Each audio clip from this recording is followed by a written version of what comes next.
Tingnan nyo, baliw na baliw. Itsura pa lang, baliw na. Ito po, dito muna po tayo bago natin talakayin yung baliw. Tingnan nyo po kung gaano kabaliw. Ito po si Sara Duterte. Ito po si Sara Duterte. Wala pa po tayong presidential debate. Kita nyo po siya, naghihintay ng script.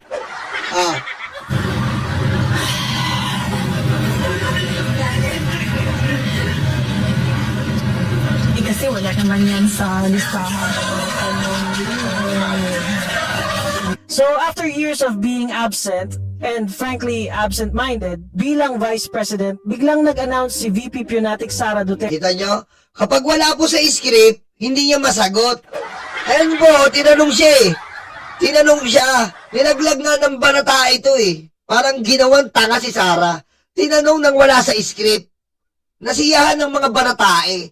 Hindi niya masagot kasi wala po sa script. Lahat po lang tinatanong nila doon, anong gagawin mo sa korupsyon? May script na po yun. Babasahin niya na ng kinabisado niya. Nadulas yung isang banatae. Wala po sa script yung isa. Hindi niya masagot. Tingnan mo.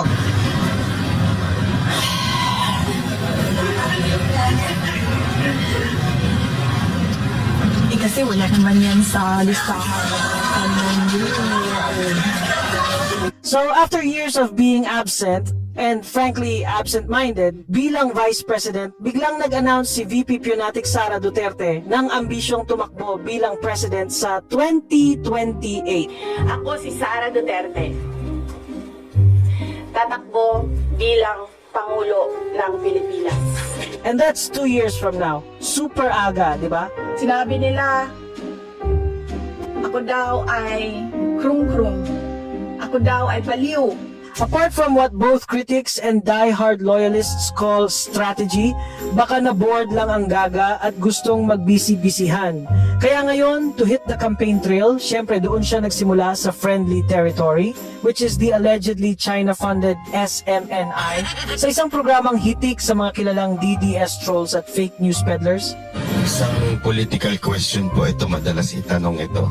So heto na nga, napadaan lang sa FYP natin ang clip na ito at within seconds may isang eksena na agad nakakuha ng attention natin. Something most people probably ignored. Pero bago tayo pumunta roon, what's with the black color and the very sad dark motif? Pati vibe parang may patay at may pa-funeral lighting pa. At kasama dyan sa dark at malungkot na motif na yan ang dalawang galunggong na Kita mo, dalawang banatae, mukhang galunggong. Biro mo nasa script po, tayo naman po eh. Tayo po pag nasa script po tayo, okay na okay eh. Kaso wala po tayong script. Alam nyo po, ito itanong nyo po sa nakasama ko sa Ilocos, si Mami Lorna Talaguchi. Nagugulat po sila, yung nagla-live po ako, nagla-live po ako. Nagugulat sila, hinahanap nila yung script ko. Nagugulat sila. Pupunta ako nung nasa windmill ako, nung nasa bundok ako. Pag stop namin, diretso, nagugulat sila, nawawala ako. Diretso kagad ako, nagsasalita ako. Ganun po kasi, kailangan ganun ka mabilis dapat. Si Sara pag wala pong script nga. Aray ko nagmukhang patay gutom na ass lickers sa kanilang sariling show. Meron na po ba kayong napupuso ang Vice President? Ayan, scripted yan. Scripted. At eto na nga si Bayad Bay na napakalumanay magsalita na akala mo isang engkanto ang kausap niya.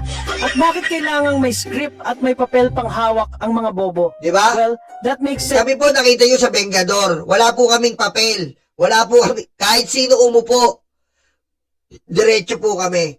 Ganun po kasi pag hawak mo yung katotohanan. Diba? Kasi kami po ang team totoo. Kasama po ako ng GMA. Team totoo. Kami po ang TT.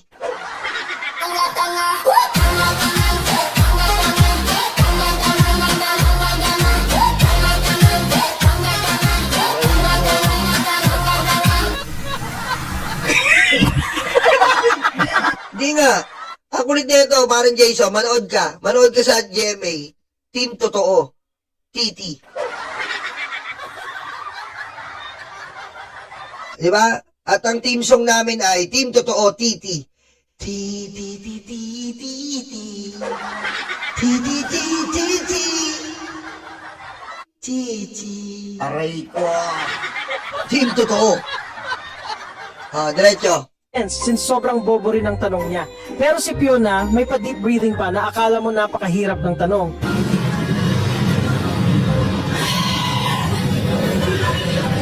Halatang scripted at made in China ang lahat ng eksena. At ito na nga, nagkabukingan na. Dahil bobo ang istasyon ni Kibuloy at bobo rin ang mga galunggong na host, bobo rin talaga ang guest na si Fiona. Hindi kasi wala naman yan sa listahan. Kita mo? Yan po ba presidente nyo? Pag wala sa listahan nga. Di ba? Tawa na tawa si Ma'am Luisa Macmelo, no? Di ba? Ganun po yun. Unang-una, alam nating lahat na ang SMNI ay isang DDS fanatic fake news network. Ang SMNI po, hindi po yan kumakambyo, puro minor po yan. Handaan nyo. Ang tanging alam ng SMNI ay puro minor. Menor. Gaya po ng leader nila si Kibuloy, hindi alam ang primera, segunda, tersera ang alam niya, menor. At yung dalawang bobong host ay kilalang DDS fake news peddlers. So bakit kailangang may ready-made questions para sa isang Pionatic Sara Duterte? Paano matututo ang kandidato niyong sumagot ng hard questions pagdating sa actual election debates kung provided ninyo lahat sa kanya? Yun nga po yung tinalakay ko sa inyo nung nasa Ilocos ako. Paano po yan? Kasi po, meron po yung presidential debate. Dito po sa presidential debate, kailangan po maisagot mo ng tama. You have to answer the question accurately and correctly, Your Honor. Because in this kind of questioning of different community and different party and different people that will ask you in the presidential debate, you must stand firm with your answer. Because you are the face and the future of our country. You will be the next president. And if your answer is like idiot, if your answer is nonsense, what will be the sense in the future of our country? Ano sabi ni Parang Jason? Tuluyan na sana ma-impeach ang mangkukulam na yan, par. Talagang mai-impeach to. Thank you, Parang Jason. Sana pati sagot binigay nyo na rin, mga siraulo. Dapat nga binigyan nyo na ng sagot para hindi naman po nakakahiya. Aray ko. Wala, Wait, sandali Ito ba yan? Kita nyo? Ano yan? Ano yan? Tingnan nyo, proud na proud pa siya, Pati sagot binigay nyo na rin, mga siraulo. Wait, sandali Anito ba yan? Isipin nyo yung presidente nyo. Putik ako. Putik, hindi naman sa nagkamayabang ha. Miski tayo, talungin kayo, anong plano mo para sa Pilipinas? Putik, hindi ka na mag-iisip. Unahin po natin ang ating mga kababayang salat sa kahirapan. Diba? Sila pong salat sa kahirapan ang unang magkaroon ng hustisya, ang unang magkaroon ng pakinabang dahil po ang paggugobyerno ay hindi po para sa sarili ko. Ang paggugobyerno po ay para sa mga kababayan ko. Wala po akong karapatan dito. Gusto ko lang pong maging instrumento ng ating mga Pilipino. Dahil ako, sa sarili ko, nararamdaman ko at naniniwala ako ang kapasidad ko ay pwedeng makatulong sa ating mamamayan. Gawin niyo po akong instrumento para matulungan ko kayo. Gawin niyo po akong gabay para ma-inspira kayo. Gawin niyo po akong patnubay para makita niyo po ang daan patungo sa malaking pagbabago ng bansang Pilipino. And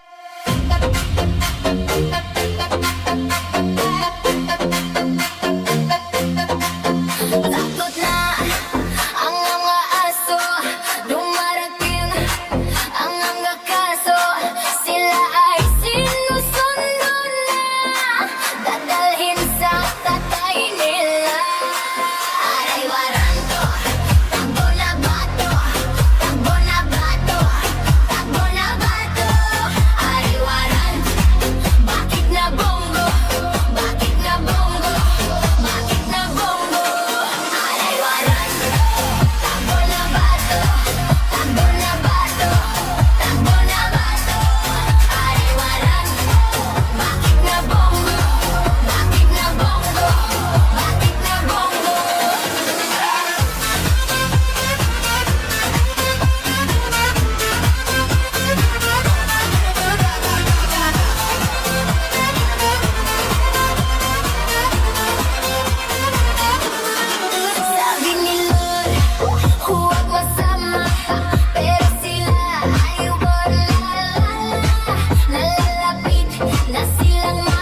luga, de, stanga tanga, de, utak luga, de, stanga tanga, de, utak luga, de, stanga tanga, de, utak luga, de, stanga tanga, de, stanga tanga, de, stanga tanga, de,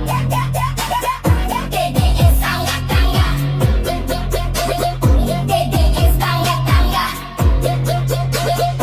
de, stanga agay Bonabato, Bonabato, Bonabato, Arewara. Bakit na bongo, bakit na bongo, bakit na bongo, Arewara. Bonabato, Bonabato, Bonabato, Arewara. Bakit na bongo, bakit na bongo, bakit na bongo. Kuduro yung betlog, tatay yung karton. Kuduro yung betlog, tatay yung karton. Kuduro yung betlog,